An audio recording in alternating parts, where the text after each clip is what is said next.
Әбілқас Сағынов атындағы Қарағанды техникалық университеті қазақ тілі және мәдениеті кафедрасы.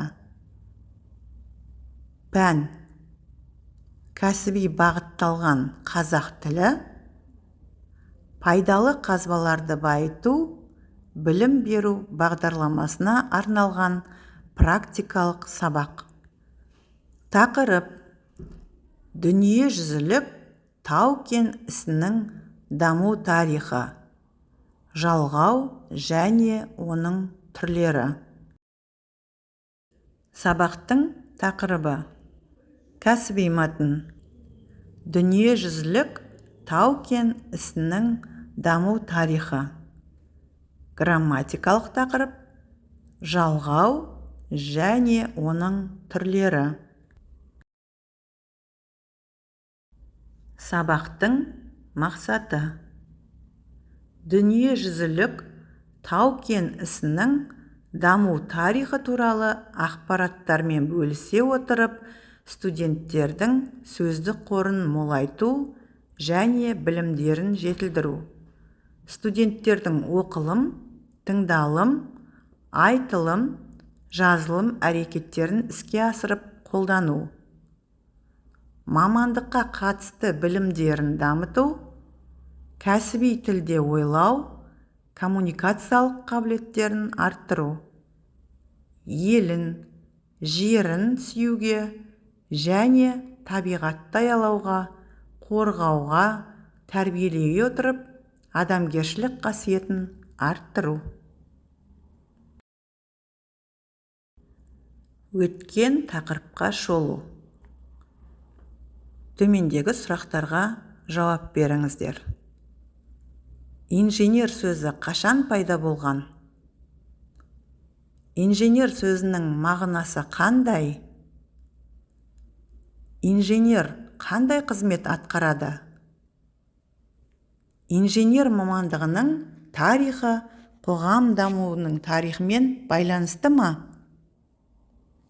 Инженер жайлы көркем туындылар оқыдыңыз ба? Зат есім дегеніміз не? Түрлері қандай? Мысал келтіріңіздер. Мәтінді түсініп тыңдаймыз. Тау-кен ісі дегеніміз адамдардың жер қойнауын игеру қызметі. Ол жер қыртысына техногендік әсер етудің барлық түрін қамтиды. Негізінде пайдалы қазбаларды алудан, оларды алғашқы өңдеуден өткізуден және тау-кен технологияларымен байланысты ғылыми зерттеулерден тұрады. Кен ісі әр жерлерде, әр түрлі уақытта дамыды. Тас дәуірінің археологиялық көздері Африкада, Еуропада және Азияда табылған. Мыс пен қола дәуірі Жерорта теңізі, Кіші Азияда, Альпі тауларында, Оралда, Қазақстанда табылған. Темір дәуірі Кіші және Орта Азияда, Жапонияда, Батыс Еуропада дамыған. Тау-кен ісінің дамуымен қатар, пайдалы қазбалардың да дамуы өсті. Тау-кен ісінің дамуын анықтайтын негізгі факторлардың бірі кен өндірісінің құрылғылары болып табылады. Осы құрылғыларға байланысты тас дәуірінің даму этаптары мынадай: жинау, жер бетінен қазу, шұңқырлардың көмегімен қазу, кертпешті игеру.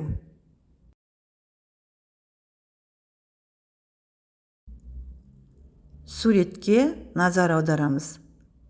Суретте әр дәуірдегі кен өндірісінің құрылғылары берілген.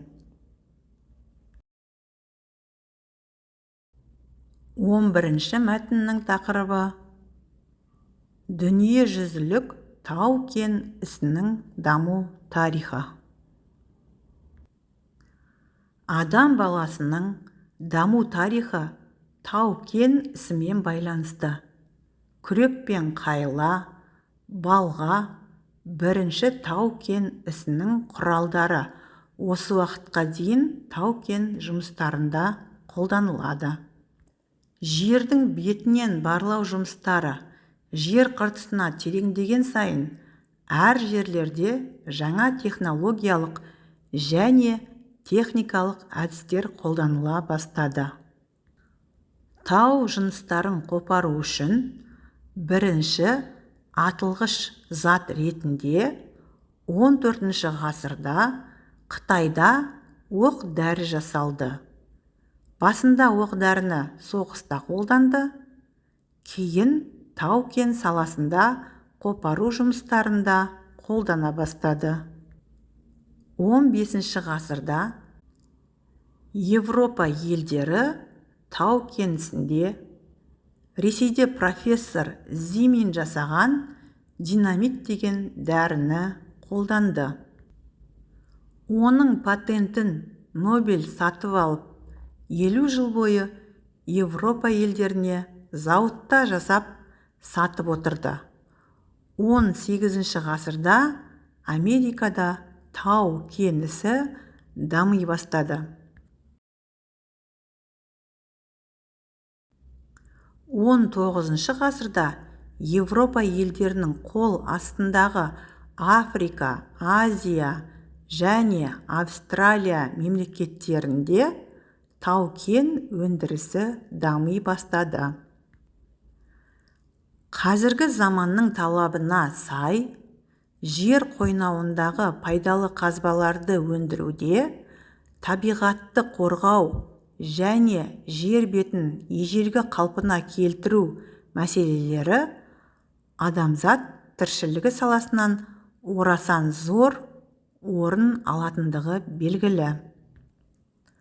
Сондықтан жер қойнауындағы әртүрлі пайдалы қазындыларды қоса қабат өндіріп, олардың өндіру және байыту барысында ысырапқа ұшырамауы көзделуге тиіс.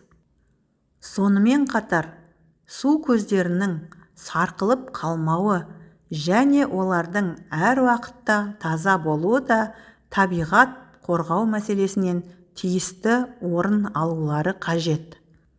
Бұл мәселенің орасан зор маңызы бар екендігі, өндірілген кен көлемінің жыл сайын 3%-ға аса түсуге кепіл бола алатындығы. Мысалы, 9-шы жер жүзілік халықаралық тау-кен конгресінің тұжырымы бойынша 1973-1974 жылдар аралығында 220-225 миллиард ақш долларына пайдалы қазындылар өндірілген. Ал 10-шы тау-кен конгресінің есебі бойынша 1979 жылы бүкіл жер жүзінде 450-470 миллиард ақш долларына пайдалы қазындылар өндірілген. Жаңа сөздерге назар аударыңыздар. Дүниежүзілік, всемирный, барлау жұмыстары, разведочные работы, қыртыс, залеж, даму, развитие, әдістер, методы, тау-кен ісі, горное дело, тығыз байланыста, тесно связано, балға, молоток, атылғыш зат, взрывчатое вещество, күрек, лопата, оқ-дәрі, боеприпасы, заряд, порох, қайла, кирка, қопару, подрывка, выворачивать. Келесі мәтін бойынша берілген тапсырмаларға назар аударыңыздар. Бірінші тапсырма. Мәтіннің мазмұны бойынша төмендегі сұрақтарға жауап беріңіз. Бірінші сұрақ. Тау-кен ісінде ең алғаш қандай құралдар қолданылды? Екінші сұрақ. Жердің бетінен барлау жұмыстары тереңдеген сайын қандай әдістерді қолдана бастады? Үшінші сұрақ. Тау жыныстарын қопару үшін атылғыш зат ретінде не жасалды? Төртінші сұрақ.